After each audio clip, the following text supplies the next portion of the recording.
자, 일단 봅시다. 이게 이제 하나님의 영원한 작정, 오늘 작정에 대해서 이제 보는데요. 그러니까 이 하나님이 영원 전부터 일어날 모든 것을 정한다고 하시는 이 주장은 개혁신학에만 해당되는 게 아니다. 당연히 하나님이 창조주이시고 영원 전부터 모든 것을 일어나는 것을 정하신다라고 하는 것은 뭐 고전적인 유대교 정통주의, 이슬람 정통주의, 또 기독교 정통주의가 표명하는 것입니다. 그러니까 유일신론인 거죠. 유일신론이라고 하는 것은 한 하나님이 계신다라고 하는 것은 결국 하나님이 주권적이시다라는 것을 이야기를 하는 거고, 하나님이 일어날 모든 것을 다 정하지 않았다라고 한다면 그럼 주권적이지 않은 거죠. 하나님의 주권이라고 하는 것은 일어나는 것 모든 일을 다 정하고 또 하나님 작정하신 대로 그 일들을 만들어 가시는 것. 하나님이 작정하지 않았는데 뭔가 일어난다? 그러면 그거는 신이 하나만 있는 게 아닌 거예요. 그래서 모든 유일신론, 그러니까 하나님이 한 분이시다라고 주장하는 모든 종교는 다 그 하나님이 절대적인 주권을 가지고 있고 또 하나님이 모든 일어날 것을 정하신다, 이렇게 생각하는 거라는 거죠. 그래서 한 역사가는 이 서구 문명의 역사가 올리버 크로메를 죽게 만든 신장의 모래 한 알, 신장 결석 때문에 바뀌었다, 이렇게 이야기합니다. 그러니까 결국은 모래 한 알이 올리버 크로메를 죽게 하였고, 올리버 크로멜이 죽으면서 결국은 청교도 혁명이 끝나잖아요. 다시 왕정 복고가 시작되는 거거든요. 그러니까 이 청교도 혁명이라고 하는 것은 사실은 영국 그 사회에서 엄청난 혁명이에요. 여러분 생각을 해보십시오. 그러니까 프랑스, 유럽을 완전히 뒤바꾼 가장 큰 사건이 뭡니까? 혁명적인 사건이 뭐예요? 프랑스 대혁명이거든요. 프랑스 대혁명이 그 혁명 이전과 이후를 완전히 바꿔놨어요. 그러죠? 근데 그 프랑스에서 일어나는 대혁명, 프랑스 대혁명 전에 청교도 혁명이 영국에서 있었단 말이에요. 근데 이 청교도 혁명이 사실은 그것처럼 프랑스 혁명처럼 폭력을 동원해서 막 이런 폭동으로 일어나는 게 아니라, 사실은 이 사상적인 그런 혁명이기도 하고 또 종교적으로 종교 개혁과 연관된 그런 혁명이기도 해서, 사실 올리버 크로멜이 혁명군의 왕당파와 이제 싸우면서 그런 신파 또는 혁명군의 수장으로서 이렇게 싸우고 결국에는 그게 나중에 이제 집정관이 돼가지고 전체를 이렇게 다스리는 그런 일들을 하게 됐는데, 결국은 크로멜이 죽고 나니까 그 청교도 혁명이 자연스럽게 무너지게 되고 다시 왕정 복고가 일어났거든요. 그러니까 이런 부분들이 참 안타까운 면인데, 그러면 그 올리버 크로멜을 죽게 한 그 원인이 뭐였냐? 그 신장 속에 있는 작은 모래 한 알이었다라는 거예요. 그 모래 한 알이 세상의 운명을 바꿨다, 세계의 역사를 바꿨다. 지금 어떤 역사가는 그렇게 이야기를 한단 말이에요. 또 알렉산더 대왕, 벌레 한 마리가 알렉산더 대왕을 물었고 그것이 역사의 방향을 바꿨다 그랬습니다. 알렉산더 대왕도 사실 알렉산더가 좀 더 오래 살았다면 훨씬 더 많은 유럽의 문명들이 바뀌었을 거라 생각을 하는 거죠. 근데 알렉산더가 거의 30세 초반에 죽었잖아요. 그리고 그때만 한 몇 년 동안에 전 유럽을 다 그냥 통일해 버렸잖아요. 그리고 그 이후에 만약에 알렉산더가 살아 있었다면 그 전체의 헬라 제국이, 그리스 제국이 쪼개지지 않았겠죠. 근데 알렉산더가 죽음으로써 결국은 그 모든 헬라 제국, 그리스 제국이 네 조각으로 갈라집니다. 각 그 알렉산더 밑에 있던 네 장군들이 각각 한 조각씩 가지고 네 조각으로 갈라지게 되고, 그러면서 역사가 또 바뀌는 거죠. 자, 그래서 결국은 알렉산더를 죽게 한 그 역사를 바꾼 것은 벌레 한 마리였다. 또는 또 크로멜을 죽게 하여 영국의 역사를 바꾼 그것은 모래 한 알이었다. 이렇게 이야기하는 사람이 있는데, 그러나 사실은 예수님께서 말씀하신 것처럼 참새 한 마리도 하나님 아버지 모르게 땅에 떨어지지 않는단 말이에요. 참새 한 마리가 땅에 떨어지는 것까지도 다 하나님의 계획 안에 있고 하나님의 손길 안에 있다는 말입니다. 우리도 머리카락 하나까지도 다 세심받은 그런 존재들이다. 그렇게 이야기를 하잖아요. 그래서 이 역사가들은 그냥 우연히 그 모래 한 알이 또는 벌레 한 마리가 세상 역사를 바꿨다 이렇게 말을 하지만 사실은 그 이면에는 하나님이 계신 거예요. 하나님이 그 모든 것을 작정하셨고 그 모든 작정대로 이 세상에 어떤 역사를 이끌어 나가신다는 겁니다. 그래서 하나님은요, 우리 머리카락 수조차 세시는 분이고 존재하는 모든 것에 관하여서 모든 것을 아시는 분이다. 그렇습니다. 그리고 하나님은 우리가 생각하는 모든 우연한 것들, 일어날지도 모른다고 말하는 모든 것들을 다 아시고 계시고, 하나님은 우연적인 모든 사실을 아실 뿐만 아니라 하나님께는 아무것도 우연한 것이 없다는 거예요. 그러니까 만약에 우연하다고 하는 것은 원래는 계획되지 않았는데 갑자기 돌발적으로 어떤 일이 일어난다는 거잖아요. 그 하나님 모르게 어떤 것이 돌발적으로 일어났다 그러면은 더 이상 하나님은 그 세계의 신이 아니죠. 또 하나님 모르시게 어떤 일이 일어났다 그러면은 하나님 외에 또 다른 존재가 있는 거예요. 그래서 하나님은 한 분이시다라는 성경의 주장과는 맞지 않는 거죠. 하나님이 한 분이시다면 하나님은 모든 것을 작정하셨고 모든 걸 알고 계시고 하나님 앞에서의 모든 우연은 없다라는 겁니다. 그래서 심판날에 가룟 유다가 만약에 내가 예수님을 배반했기 때문에 이 예수님의 구속의 역사가 이루어진 거 아닙니까? 그래서 내가 예수님을 배반한 것이 구속 역사의 중요한 역할을 했기 때문에 나는 무죄입니다. 나는 예수 그리스도의 구속이 이루어지도록 내가 만든 아주 큰 공신입니다. 공로자입니다. 이렇게 말하면서 자기의 무죄를 주장한다라고 해서 그것이 유다의 죄를 면제해 줄 것이냐? 전혀 그렇지 않다는 거예요. 그러니까 유다의 죄가 하나님의 주권적인 계획의 일부였다고 해도 그 유다의 죄에 대한 변명은 되지 않는다는 거예요. 왜냐? 하나님이 그의 범죄를 강요하지 않았기 때문에 그래요. 그러니까 모든 죄는 유다의 죄도 그렇고 우리의 모든 범죄는 다 자기 스스로 그것을 행하는 거예요.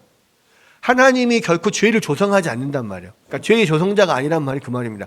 하나님이 비록 죄인들의 범죄한 결과를 하나님이 선하게 사용하실 수는 있지만 그러나 그 사람을 범죄하게 만들진 않는단 말이에요. 그 죄를 조성하지 않습니다. 그래서 가룟 유다가 범죄한 것은 자기의 의지대로 자기가 범죄한 거예요. 다만 하나님은 그 가룟 유다의 범죄까지도 하나님께서 선하게 사용하셔서 예수 그리스도의 구속의 역사를 이루신 거죠. 그래서 그 자기가 죄를 범한 것은 그 사람이 책임을 져야 돼. 그러나 그 죄의 범죄의 결과를 가지고 하나님이 선하게 인도하시는 것은 하나님이 하신 일이란 말입니다. 그러니까 이게 성경에서 가장 어려운 개념 가운데 하나가 하나님은 악에서도 선을 끌어내실 수 있는 분이라는 거예요. 그래서 요셉의 형들이 요셉을 애굽에 팔고 애굽에서 요셉과 나중에 재회했을 때 요셉의 보복을 두려워했죠. 그러나 요셉은 형들에게 그렇게 말합니다. 당신들은 나를 해하려 하였으나 하나님이 그것을 선으로 바꾸사 여기까지 우리를 인도하셨다 이야기를 하잖아요. 그게 바로 하나님의 의도하신 거예요. 그래서 그러니까 모든 것이 하나님이 다 작정하신 것이고 하나님의 작정대로 흘러간다라고 하면 그러면 내가 범죄한 것도 하나님이 작정하셔서 내가 하는 거니까 나에게는 이거는 죄가 없네요 이렇게 말하는 사람들이 있겠지만 그렇지 않다고요. 모두는 각자는 다 자기가 스스로 행하는 거예요. 자기의 의지를 가지고 어떤 사람은 범죄를 하기도 하고 어떤 사람은 순종하기도 하고 어떤 사람은 선을 행하기도 합니다. 그것은 우리가 하나님께서 처음부터 우리를 만들 때 로봇으로 만들지 않고 우리의 의지를 가지고 우리 스스로 판단하고 행할 수 있도록 만들어 주셨기 때문에, 우리에게 의지를, 자유를 주셨기 때문에 우리는 그 모든 것들을 자기의 의지대로 하는 거예요. 하나님의 책임을 넘길 수 없어요. 왜? 하나님 나를 그렇게 만드셨잖아요. 할 수 없죠. 부모에게 왜 나를 이렇게 낳았어요? 할 수 없어요. 왜? 모두가 다 자기가 각자가 자기의 의지를 가지고 결정하도록 하나님이 만드셨단 말이에요. 네. 그게 하나님이 우리 인간을 사랑하셔서 그렇습니다. 그리고 하나님이 우리를 당신의 형상대로 만드시고 우리와 사랑의 교제를 나누시기 위해서 우리에게 자유를 주신 거예요. 또 범죄할 수도 있고 선을 행할 수도 있는 그런 의지를 주셨어요. 그런데 나의 의지로 결정한 모든 행동에 대해서는 내가 책임을 져야 돼. 그러나 하나님은 내가 그렇게 잘못된 결과를 낳는다고 할지라도, 내가 범죄한다고 할지라도 하나님은 그 범죄를 이용하여서 하나님의 선한 뜻을 이루어 가실 수 있는 분이라는 거예요. 가룟 유다가 그렇게 항변을 한다 해봐요.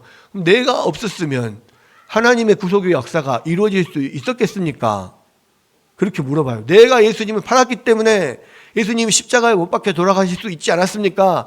그래서 내가 하나님의 구속사를 이루는 공신입니다. 그렇게 주장한다고 하지만 내가 아니었으면 그 일이 일어날 수 있습니까? 라고 주장을 하면 하나님 뭐라고 하실까요? 그래. 네가 아니었어도 그 일은 일어나. 네가 예수님을 안 팔았어도 예수님은 정하신 대로 십자가를 지고 돌아가셔. 굳이 네가 예수님을 팔 필요는 없었어. 그러니까 자기의 잘못을 하나님 탓으로 돌릴 수 없다 이거예요. 왜? 자기 의지로 결정한 거니까. 하나님은 생명을 구원하시기 위해서, 요셉을 성화시키기 위해서, 그리고 당신의 계획을 이루기 위해서 형들의 배신 행위를 사용하셨습니다. 네. 여러분, 그래서요, 하나님은 그래서 이 세상에 악을 아예 없애버리지 않아요. 왜? 이 세상의 모든 악과 죄가 하나님의 계획을 이루는데 필요한 역할들을 하거든요. 그러니까 그 형들의 배신 행위가 결국은 하나님의 뜻을 이루기도 하고, 왜? 요셉을 애굽으로 보내서 거기서 하나님의 뜻을 이루게 하셨으니까. 미리 이스라엘에 일어나는 기근을 미리 총리가 돼서 준비하게 하셨잖아요. 그러니까 이 배신 행위를 사용해서 하나님의 뜻을 이루셨어요. 또 이것을 통하여서 요셉이 성화되는 일을 하셨다고. 그러니까 이 형들의 배신 행위는요, 요셉을 날카롭게 그 날을 가는 사포 역할을 한 거예요. 사포. 이 세상에는 그래서 사포가 필요해요. 우리의 인격을 갈게 만드는 그러한 악한 것들이나 어떤 시련이나 이게 필요하단 말이에요. 그래서 예전에 최교회 목사님도 그런 말씀 많이 하셨잖아요. 한 공동체 안에는 반드시 나를 성화시키게 만드는 조교가 들어있다고. 네. 꼭 여기 안에 나의 인격을 단련하게 만드는 조교가 한 명씩 있다. 훈련 조교다. 근데 막 그 사람이 나를 힘들게 하고 막 이 악을 행하고 미워하고 또는 막 이게 여러 가지로 힘들게 하는 그런 역할들을 하지만 본인은 그렇게 해서 다른 사람에게 피해를 주거나 악을 행하는 것에 대한 책임을 져야 되지만, 그럼에도 불구하고 하나님은 그러한 사람들을, 그러한 악을 또 그대로 놓아두고 그 안에서 선을 이루어 가시는 거예요. 왜? 훈련의 도구로 사용하시는 거고, 한 사람 한 사람이 그렇게 부딪히고 깎여나가고 그렇게 하나님의 백성으로 만들어지기까지 그렇게 허락을 하시는 거란 말이에요. 네. 그래서 사람들이 그런 이야기를 합니다. 왜 하나님은 이 땅에 굳이 악을 만들어가지고 죄를 만들어 놓고 우리를 걸려 넘어지게 만드시냐. 하나님의 뜻은 항상 선해요. 선하신 작정하심이 있어요. 그것을 주신 것은 반드시 선한 의도가 있어요. 그게 뭐냐면 한 가지는 우리를 훈련시키는 거. 또 그것을 통하여 어떻게든 하나님 우리를 성화시키고 또 하나님의 계획을 이어가는 것, 그것을 위해서 악이 있단 말이에요. 큰 원양어선 또 어떤 큰 배에 오랫동안 항해를 하면서 많은 물고기를 잡고 이동을 해야 하는 그런 배들 안에는 꼭 물고기들을 많이 잡아놓고 거기에 물고기의 어떤 천적이 되는 고기들을 메익이라든지 그런 한 마리씩 집어넣어놓잖아요. 그러면 물고기들이 그 개를 피해서 도망 다니느라고 계속 돌아다니니까 한 달 동안을 항해를 해도 그 안에서 계속 생생하게 살아있어요. 물론 그동안에 한 달 동안 그 물고기의 밥이 되는 물고기는 몇 마리 있겠죠. 그렇게 손해보는 것보다 얘가 마지막 한 달 정도를 쌩쌩하게 살아서 이동할 수 있는 그것이 훨씬 더 이 선장에게는 이익이기 때문에 그게 없이 맥이나 이런 쏘가리나 이런 여러 가지 그런 공격성을 가지고 있는 물고기를 넣지 않고 한 달을 이동하면 애들이 다 메가리가 없이 그냥 희물희물 이렇게 되는데 그놈을 넣어놓으면 그 한 마리 때문에 모두가 다 쌩쌩하게 한 달 동안을 그냥 살 수 있는 거예요. 그러니까 그걸 놓는 거란 말이에요. 그것과 마찬가지라 이거예요. 분명히 이 땅에는 악이 존재하고 죄가 존재해요. 근데 하나님이 그것을 없애지 않는 이유는 하나님의 선하신 뜻을 그것을 통해서 이룰 수 있기 때문에 그렇다는 겁니다. 그리고 분명한 것은 그것이 하나님이 우리를 그냥 죽이고자 하고 우리를 해하고자 하는 악의에서 비롯된 게 아니라 선한 마음, 선한 뜻에서 그게 하나님께 그것을 작정하시고 그 일을 이루신다는 말이에요. 여기서 신약성경에서 가장 위로가 되는 구절 중에 하나가 하나님을 사랑하는 자, 곧 그 뜻대로 부르심을 입은 자들에게는 모든 것이 합력하여 선을 이루느니라. 이 모든 것 안에는 악도 들어있고 죄도 들어있고 여러 가지 시련들도 다 들어있어요. 그런데 그 모든 것이 다 합력하여 선을 이루는 거예요. 왜? 하나님의 사랑하시는 모든 택하신 백성들에게는 그것이 다 합력하여 선을 이룬다는 겁니다. 그러니까 우리가 늘 잊지 말아야 될 것이 뭐냐? 하나님은 선하시고 아버지 하나님께서 거기에도 나오잖아요. 하나님은 선하시고 선을 베푸시는 주. 항상 우리에게 선을 베푸시고 선을 작정하시는 분, 그 선을 이루시는 분이에요. 그 안에 이 모든 것들이 합력하여서 선을 이루게 하신다라는 것입니다. 그런데 하나님은 주권적이셔야만 모든 것이 합력하여 선을 이룰 수 있습니다. 왜? 사소한 모든 것들에 있어서 주권적이지 않으시다면 모든 것이 합력하여 선을 이룬다는 약속을 보증할 수가 없단 말이에요.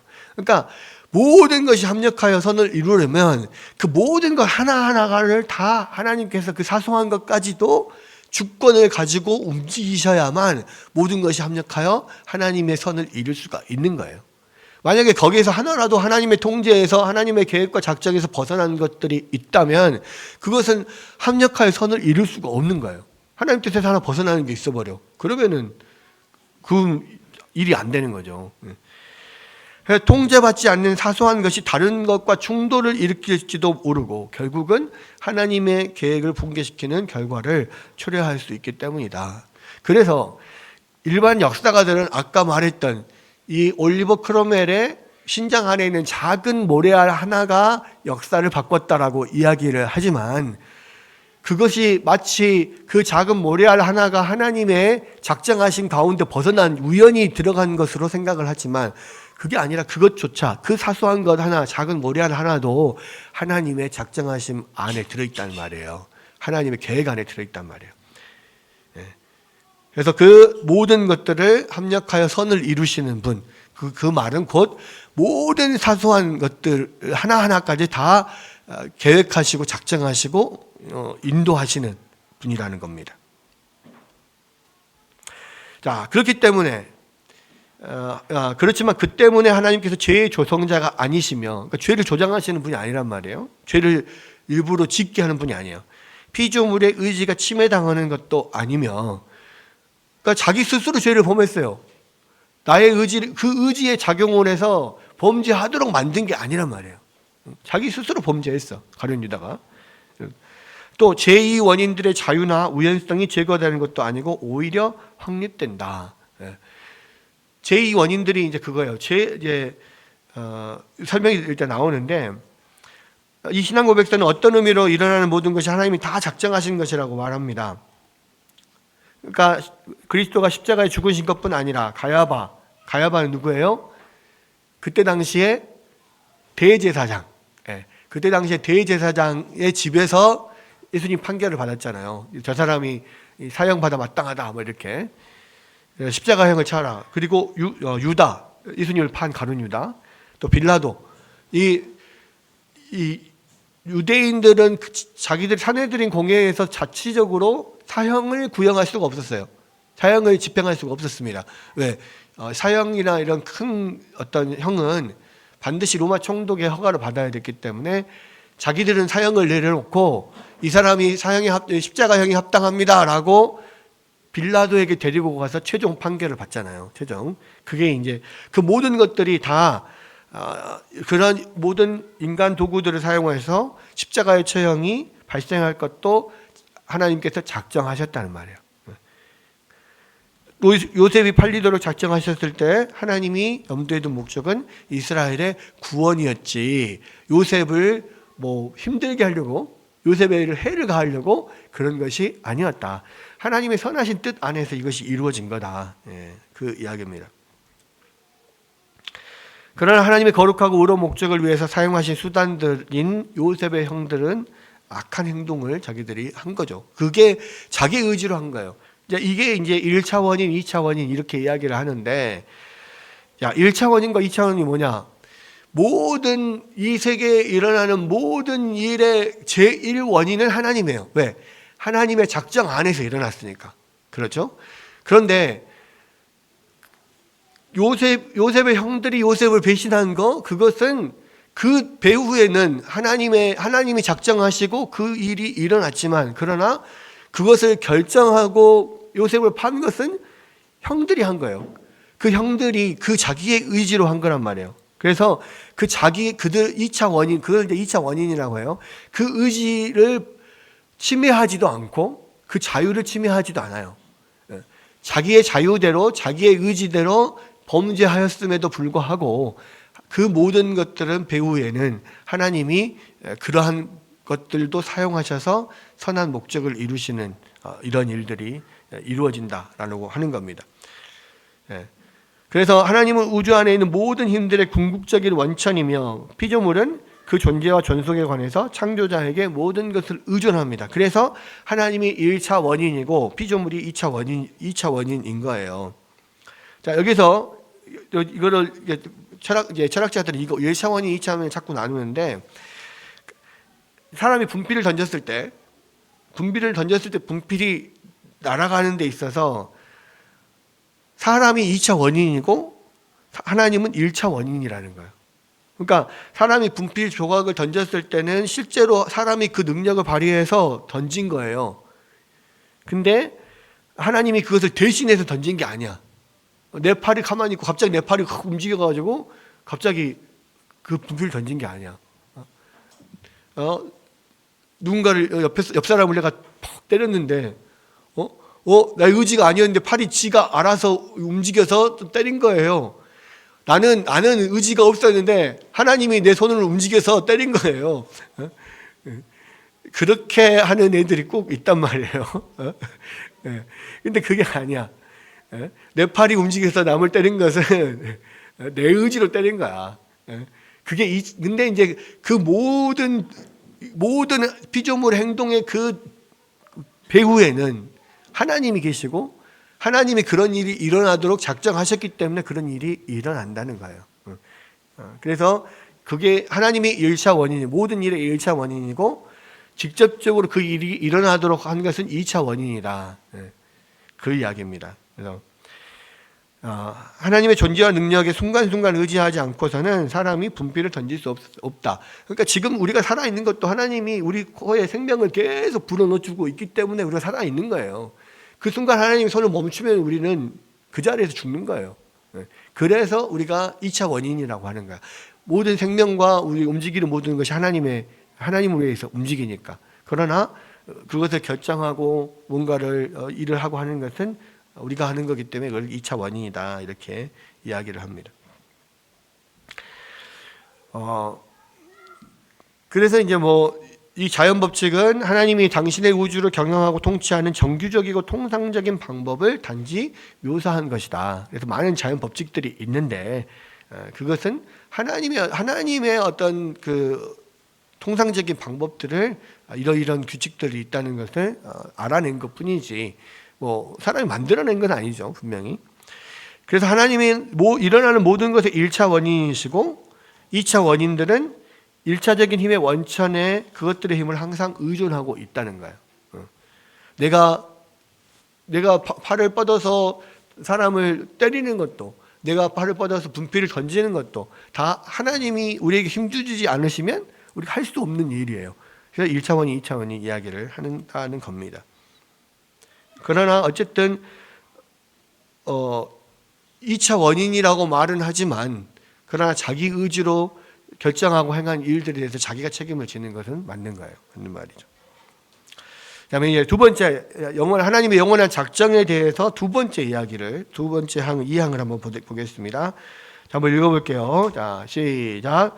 비록 하나님은 모든 치상된 조건들에 더하여 일어날 듯한 혹은 일어나기 가능한 일을 무엇이든지 아시나 오히려 그는 무엇이든지 그가 그것을 이런 조건들에 더하여 장래일로 혹은 일어날 것으로 선견하신 때문에 작정하신 것은 아니다. 말이 굉장히 어렵죠. 그러니까 이 지금 웨스트민스터 신앙 고백서 이 내용이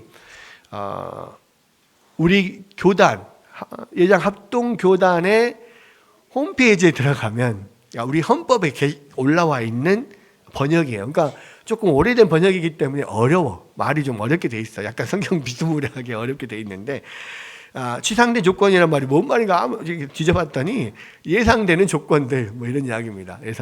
예상되는 조건들에 의하여서 미리 그것들을 가지고 선견하여서 작정을 하신 게 아니다. 이 이야기인데 무슨 이야기냐. 자, 개혁주의 신학의 관심사 가운데 하나는 우리가 작정이라고 부르는 주권적인 결정과 관련된 하나님의 구원 계획에 대한 영원한 관점이 어떤 주요 관심사예요. 그게 무슨 이야기냐면 작정 중에서도 우리의 구원에 대한 계획, 그것을 우리는 예정설 이렇게 이야기하죠. 그러니까 하나님의 작정은요, 모든 이 세상의 창조와 섭리와 구원과 여기에 모든 것들을 다 하나님이 작정하시는 거예요. 미리 계획하시는 거. 근데 그 중에서 우리가 예정설이라고 이야기하는 것은 우리의 구원에 관련된 이야기. 우리의 구원이 하나님이 처음부터 태초에 하나님께서 미리 작정하신 대로, 예정하신 대로 선택받은 사람들이 하나님이 부르셔서 구원하신다라고 하는 것이 어떤 예정설이거든요. 근데 많은 경우에 그런 신학적인 관심은 이 세상의 창조가 어떻게 이루어지고 어떻게 섭리의 과정이 이렇게 이루어지는지는 사실 별로 궁금하지 않아요. 왜? 우리와 직접적인 관계는 없거든. 근데 우리의 구원의 문제는 우리와 직접적인 관계가 있잖아. 그러니까 모든 우주 만물이 다 처음부터 하나님의 작정대로 이루어졌고 하나님의 작정에서 벗어나는 것이 없다라고 한다면 또 정말로 하나님의 작정에서 벗어나는 어떤 우연적인 것이 하나라도 있다면은 그것은 하나님이 이 우주의 유일하신 분이 아니라고 밖에 말할 수 없는 거잖아요. 마찬가지로 그 작정 안에 우리의 구원이 들어있어요. 그러면 우리의 구원도 하나님께서 태초부터 작정하시고 예정한 것이 아니라고 한다면 만약에 구원의 어떤 주권이 하나님께만 있지 않고 다른 어떤 조건들에 의해서 이것이 변화되는 거라면 그렇다면 하나님이 유일한 구원자가 하나님이 유일한 구원의 주가 되지 못하시는 거죠. 그러니까 하나님의 영원한 작정 안에는 이미 우리의 구원에 대한 예정도 포함이 되어 있는 거예요. 그렇지 않다면은 그 작정은 아무 의미가 없는 거죠. 근데 어떤 것이 일어나도록 하나님이 작정하실 때 하나님은 자신의 작정적 의지를 나타내시는 것이다. 예. 그래서 의지 자체가 이미 하나님이 이루실 것들이 다 정해지는 거예요. 의지로서 이미. 우리는 율법, 계명 그리고 계율을 통해서 우리의 순종을 명령하는 하나님의 명령적 의지, 그리고 일어나리라고 하는 그 정하시는 것이 무엇이든지 일어나게 하시는 그의 작정적 의지를 구분합니다. 네, 그렇게 되어 있습니다. 순종을 명하시는 것은요, 그 계율을 받은 피조물들 또는 인간이 순종 안 하면은 끝나는 거예요. 네. 안 해도, 그러니까 순종을 하든지 안 하든지 그의 결과는 그가 책임을 질지라도 순종을 하거나 안 하는 것은 그들의 자유적인 의지를 가지고 하는 거란 말이에요. 그런데 작정적 의지는 뭐냐면 하나님께서 정하시는 그 무엇이든 반드시 이루어지는 거예요. 작정과 동시에 이미 이루어지는 것이 다 결정이 돼버려요. 이미 다 이루어지게 돼요. 하나님의 작정적 의지가 바로 한 예가 창조예요. 창조는 하나님이 있으라 하니까 있었잖아요. 그게 작정적인 의지, 작정적인 명령인 거예요. 하나님은 세상을 존재하는 데서 선지하는 물질을 사용한 게 아니라 말씀으로 명하심으로써 이미 존재하겠어요. 그러니까 하나님께서 명하시는 것은 그냥 존재하는 거예요. 그게 작정적인 의지입니다.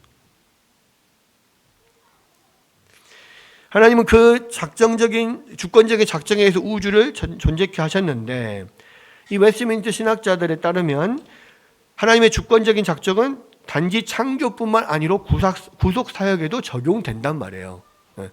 말씀으로 있으라, 해와 달이 있으라, 빛이 있으라 하면 있었잖아요. 그렇게 창조하신 것처럼 우리의 구원도 구원받는다 하면 구원받는 거예요. 그러니까 구원받는 것으로 정해진 것은 변할 수 없어요. 빛이 있으라 했는데 빛이 안 있을 수가 없잖아요. 그죠? 근데 그것이 창조의 작정적인 의지라면 구원에서도 하나님의 작정적인 의지가 들어간단 말이에요. 그러니까 20년대에 대한민국의 김주혁이는 하나님의 백성이 된다 그러면 되는 거예요. 믿는다 그러면 믿는 거예요. 그러니까 그게 바로 하나님 예정이 돼 있다는 거죠. 작정적인 의지에 관련된 것이지 명령적 의지에 관련된 게 아니라는 거예요. 너가 구원받을 수 있다. 그러니까 네가 믿기만 하면 구원받을 수 있다. 그래서 그 구원을 받냐 구원을 받지 못하느냐가 피조물의 의지에 달려 있다. 그건 하나님의 작정적 의지가 아닌 거예요. 근데 많은 사람들이 자꾸 이야기를 할 때 예수 그리스도를 설명을 하고 당신이 믿는다고 예스 하면은 구원받습니다. 그래서 그 복음을 들은 사람에게 구원의 어떤 결정권이 있는 것처럼 이야기해요. 그렇지 않아요. 저 사람이 하나님의 구원받을 사람으로 예정되었으면 그 복음을 듣고 믿겠습니다라고 나오게 돼 있어요. 그러나 하나님께서 이미 작정적 의지를 가지고 예정해 놓은 거야. 그러니까 자꾸 물론 우리가 복음을 전하면서 이 복음을 받아들이도록 안타까운 마음에 왜냐하면 복음을 전하는 사람들이 다 내 가족이기도 하고 친구이기도 하고 지인이기도 하고 정말 이 사람이 예수 믿고 천국 갔으면 좋겠다. 예수 안 믿고 지옥에 떨어지는 것을 정말 못 보겠다. 그런 안타까운 마음을 자꾸 옆에서 믿는다고 해라. 마음에 고백을 해라. 입술에 고백해라. 자꾸 옆에서 설득할 수는 있어요. 그것은 우리의 안타까운 마음으로 그렇게 하는 거예요. 그러나 아무리 그렇게 해도 이미 태초부터 하나님이 작정하지 않으신 사람에게는 절대로 그 의지를 통하여서 믿겠다라고 하는 그런 말이 나오지 않는단 말이에요. 그리고 정말로 하나님 택하신 백성은 그 복음을 들었을 때 지금 당장은 거절할 수 있어도 어느 때에 어떤 환경에서 그것을 고백할 수밖에 없게 하나님께서 인도하신단 말이에요. 그러니까 우리는 복음을 전하고 그러니까 두 가지의 어떤 극단에서 벗어나야 돼요. 일단 복음을 던져놓고 안 믿어? 그러면 너는 예정되지 않은 사람 됐어 아웃. 다시는 복음을 전하지 않으리. 그렇게 하면 안 돼요. 왜? 하나님께서 정하신 때가 지금이 아닐 수도 있거든. 지금은 이 사람의 마음의 의지가 복음을 받아들이지 않는다고 할지라도 다음에 또 하나님께서 어떤 상황에 대해서 그 사람이 복음을 받아들일 수 있도록 만드실 수 있어요. 그러니까 우리는 끝까지 포기하지 않고 계속 복음을 전하고 설득하고 또 함께 뭐 교회로 나오도록 그렇게 설득해야 될 의무가 우리한테 있어요. 또 그러나 반대로 자꾸 이제 이 사람에게 뭔가 이 사람이 결정하는 것에 따라서 이 사람이 구원을 받느냐 받지 않느냐 거기에 좌우되는 것처럼 막 제발 한 번만 믿는다고 해주라 막 이렇게 할 필요도 없단 말이에요. 입술로 고백만 하면 돼. 입술로 말만 하면 돼. 제발 예스라고만 대답해줘. 막 이렇게 할 필요는 없단 말이에요. 두 가지를 우리가 꼭 생각해야 됩니다. 예, 그리고 그래서 창조뿐만 아니라 구속에도 하나님의 작정적 의지가 적용된다라고 하는 것이고요. 하나님의 구속 계획은 하나님의 영원하고 주권적인 작정에 뿌리와 근거를 두고 있습니다. 자, 1장에서 하나님의 거룩한 계획에 대해서 이야기하는데요. 모든 것은 이로 말미암아 하나님의 작정을 통해서 일어나는 것이고, 2장은 하나님의 과거와 현재 그리고 미래의 모든 것을 아시고 존재하는 모든 것뿐만 아니라 존재할 수 있는 모든 것도 아신다고 단언합니다. 그러니까 하나님은 모든 우연성을 아시지만 동시에 하나님 자신에게는 어떤 것도 우연적이지 않다는 거예요. 그래서 역사적으로 모든 주요한 기독교 전통들은 다 선택 혹은 예정 교리들을 다 가지고 있어요. 지금은 칼빈주의자들만 그냥 예정 교리를 주장한다 이렇게 이야기를 하지만 그렇지 않아요. 모든 기독교 전통들은 다 예정 교리를 가지고 있었어요. 예정이라고 하는 것은 아우구스티누스나 루터나 칼빈이나 조나단 에드워즈나 이런 개혁주의 계열의 신학자들이 고안해낸 개념이 아니라 성경적인 개념이라는 거예요. 네. 예정이라고 하는 말이 predestination이라고 하는 말, 미리 정하였다. 이게 예정이거든요. 이 말이 신약 성경에 등장을 해요. 그리고 따라서 그리스도인들은 성경이 예정을 가르친다는 것을 인정합니다. 근데 이제 예정론을 어떻게 이해하느냐에 따라서 조금 차이가 있는데 가장 인기 있는 형태가 예지적 견해라는 거예요. 그러니까 예지, 선견 이런 건데 이거 이제 로마서 8장 29절에 30절 말씀을 근거로 해서 지금 이렇게 이야기를 하는 겁니다. 하나님이 미리 아신 자들을 또한 미리 정하셨고 미리 정하신 그들을 또한 부르신 그들을 영화롭게 하셨느니라 이렇게 이야기를 하거든요. 근데 여기서 미리 아신 자들을 미리 정하셨다. 이 말은 사람들이 많이 예지 예정이라고 하는 걸 이게 사실 잘못 받아들이고 잘못 이해하고 있는 건데 마치 이렇게 생각하는 거예요. 저 사람이 나중에 그 마음 가운데 이 복음을 받아들일 것을 미리 보시고 그 복음을 받아들일 것을 미리 아시고 정하셨다 이렇게 생각한다고. 그러니까 하나님이 작정하신 것의 근거가 뭐냐면 나중에 그 사람이 미리 그것을 믿을 것을 미리 보신 거야.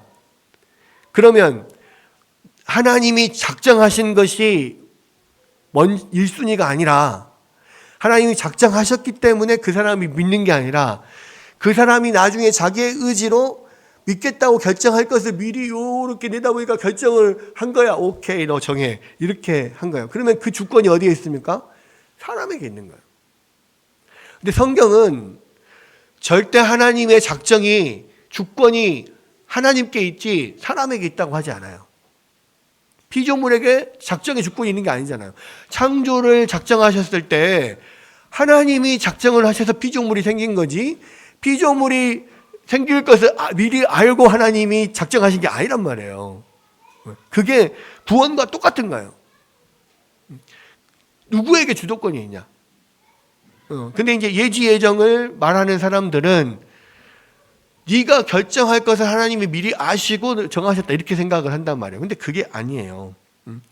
미리 아신 자, 그러니까 네가 예수를 믿을 것을 알고 정하신 게 아니라 하나님께서 그 모든 것들을 작정하시면서 그 모든 만물의 피조물들이 어떻게 생겨나고 어떻게 살아갈 것을 이미 다 아시고 그 가운데서 하나님의 주권으로 누군가를 선택하고 이 하나님의 어떤 예정된 어떤 선택받은 백성으로 부르신다라는 겁니다. 그래서 이 로마서 8장 29절 30절 이 말씀도요.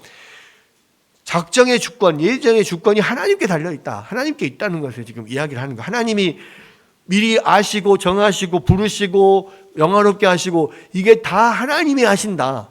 하나님이 미리 작정하셔서 마지막까지 그것을 이끌어 가신다라는 것을 말씀하는 거지. 그 주권이 구원 받을 자의 결정에 있는 게 아니다. 지금 그거를 이야기를 하는 거예요.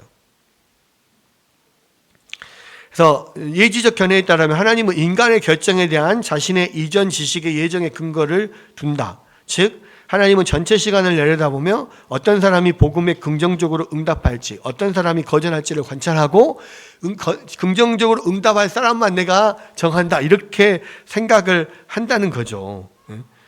그래서 그 다음에 하나님은 장래의 인간 결정에 어울리는 선택의 작정을 추정적으로 내리신다 이렇게 되어 있는데, 그래서 나는 믿음을 발휘하여서 구원의 조건을 충족시킬 거라고 내가 미리 본 사람들만 그들을 구원회로 선택한다. 이것이 조건적인 선택이라는 겁니다. 믿음이라는 조건을 충족시킨 사람은 누구나 예지된 믿음에 의해서 하나님의 선택된다라고 하는데 이러한 예정에 대한 견해는 성경적이지 않다. 왜? 주권이 어디에 있느냐는. 계속 말하자면 오늘 요한복음에서도 좀 어려웠지만 예수님께서 하나님과 동등되다고 말씀하신 게 뭐예요? 신적 주권을 가진 자로서 동등하다 그렇게 말씀하셨잖아요. 근데 구원에 관해서 주권이 하나님께 없다고요? 이건 말이 안 되는 이야기인 거예요. 인간에게 구원의 주권이 있는 게 아니야. 하나님은 사전에 누가 믿을 수 있고 누가 믿을 것인지를 결정하지 않습니다. 그래서 예정에 대한 개혁주의 교리는 그래서 무조건적인 선택이에요. 어떤 조건이 있어서 그러한 조건을 달성해서 그래서 선택한 게 아니에요. 38년 된 병자를 예수님이 고쳐주려고 선택했을 때 그 선택의 조건이 그 사람에게 달려있지 않았어요. 제일 오래된 병자여서 간 것도 아니고 제일 흉악한 어려운 병이어서 간 것도 아니고 가장 위급해서 간 것도 아니에요. 분명히 그 모여있는 사람들 그 사이에는 베데스다 연못에 있는 사람들은 그보다 훨씬 위중한 사람, 숨이 꼴딱꼴딱 넘어가는 사람도 있었을 것이고 그보다 훨씬 오랫동안 병을 앓은 사람도 있었을 것이고 우리가 나름대로 합리적으로 저 사람부터 내가 고쳐줘야겠다라고 할 만한 많은 조건들을 가진 사람이 분명히 있었을 거예요. 그런데 예수님은 그런 사람 보지 않았어요. 그냥 마음에 원하시는 대로 38년 된 병자를 찾아가서 그냥 고쳐주셨어요. 심지어는 너가 낫고 싶으냐 물었을 때 예수님 낫고 싶습니다. 나 좀 고쳐주십시오. 한마디도 하지 않았어요. 예수님 쳐다도 안 봐요. 베데스다 연못 내가 저기에 못 들어가서 지금까지 구원을 못 받았습니다. 예수님 쳐다보지도 않아. 그냥 베데스다 연못만 쳐다보고 있어. 근데 예수님이 그냥 너 일어나서 네 자리 들고 가라. 바로 고쳐주셨다고요. 그게 그 구원받은 사람에게 병 고침을 받은 사람에게 무슨 이유가 있어서 그렇게 고쳐준 겁니까? 아니요.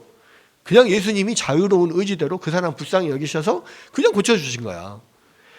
모든 구원은 다 구원하는 사람의 의지에 달려 있어요. 자유로운 의지에. 어떤 조건이 있지 않아. 그래서 무조건적 선택이라고 이야기를 하는 거야. 선택은 조건을 만족시키는 사람이 아니라 하나님 당신의 영원한 작정에 기초한다라고 말하고 있는 거예요. 하나님께서 무엇이 일어날지 아실지라도 그가 어떤 것을 작정하실 때 그것을 장래의 일로 미리 보았거나 그런 조건들을 근거해서 발생할 거라고 예지했기 때문에 어떤 것을 작정하신 것이 아니다. 오히려 작정하셨기 때문에 그것을 미리 아는 거예요. 미리 그것을 보고 내가 작정하는 게 아니라 이게 완전히 반대로 돼 있다는 것을 생각합니다. 어떤 이들은 복음에 응답하고 어떤 이는 그렇지 않아요. 왜냐하면 그 궁극적으로 하나님이 어떤 이들을 자신에게로 이끄시기로 선택하셨기 때문이에요. 그러니까 오늘 읽은 말씀에도 야곱과 에서가 태어나기 전부터 아직 모세에 있을 때에, 그리고 그가 어떤 악이나 선을 행하지 않을 그때에 아직 태어나지도 않았어요. 가인이래. 에서가 악을 행할 것이다. 야곱이 하나님 뜻대로 살 것이다. 이것을 알아서 그런 게 아니라 그것을 태어나기도 전에, 선과 악을 행하기도 전에 택하심을 따라 되는 하나님의 뜻이 서게 하려고 큰 자가 어린 자를 섬기리라 말씀하셨다는 거죠. 그리고 내가 야곱은 사랑하고 에서는 미워하였다, 이거 말씀을 하시는 거예요. 하나님의 그냥 주권적인 선택이에요. 그리고 그런즉 원하는 자로 말미암음도 아니요, 막 원한다고 선택하는 것도 아니고, 다른 박질하는 자로 말미암음도 아니고, 열심히 구원을 위해서 뛰어간다고 막 자기가 다른 박질한다고 그 사람 선택하는 것도 아니에요. 오직 긍휼히 여기시는 하나님으로 말미암은 거예요. 구원은 자기 노력으로 될 수 있는 게 아니에요. 그냥 하나님이 주권적으로 선택하셔서 되는 거예요. 그러니까 에베소서에서 바울은 선택의 근거가 우리 안에 있는 것이 아니라 하나님의 주권적인 선하신 기뻐하심에 있다는 것을 강조했습니다.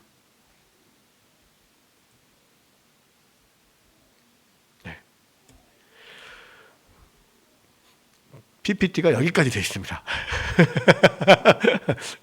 네, 오늘은 그래서 하나님의 영원하신 작정에 대한 이야기를 지금 하고 있습니다. 그리고 한 가지 우리가 기억해야 될 게 뭐냐, 하나님의 작정에는요, 모든 창조와 구원과 그 모든 것이 다 최초부터 작정하신 것에 들어가 있어요. 하나님 작정에 들어가 있고, 그리고 우리가 가장 관심을 가지고 있는 우리의 구원에 관한 작정, 그것을 다른 말로 예정이라고 하는데, 그 구원에 관한 예정도 이미 하나님의 작정 안에 들어있어요. 작정은 창조와 구원을 다 포괄하는, 창조와 구원과 섭리를 다 포괄하는 큰 것이고, 그 작정 안에 우리를 구원하실 그 예정이라고 하는 것이 들어있는 거고, 그것은 창조자이시고 구원자이시고 섭리자이신 하나님의 절대적인 주권에 달려있는 것이지, 구원받을 어떤 사람들의 어떤 조건에 달려있는 게 아니다. 구원은 내가 그것을, 복음을 들어드리겠다, 예스 하는 그것에 따라 결정되는 게 아니라는 거야. 하나님이 태초부터 작정하신, 예정하신 그런 사람들은 복음을 들었을 때 하나님의 때가 이르러서 반드시 예스 할 수밖에 없게 하나님이 만들어 놓으셨습니다. 그거에 대해서 우리가 잊지 말아야 된다. 그리고 그것은 칼빈주의자들만이 말하는 게 아니라 성경에서 말하고 있는 거다. 그것을 기억하고 그러한 하나님을 또 열심히 우리가 잘 섬기는 모두가 됐으면 좋겠습니다.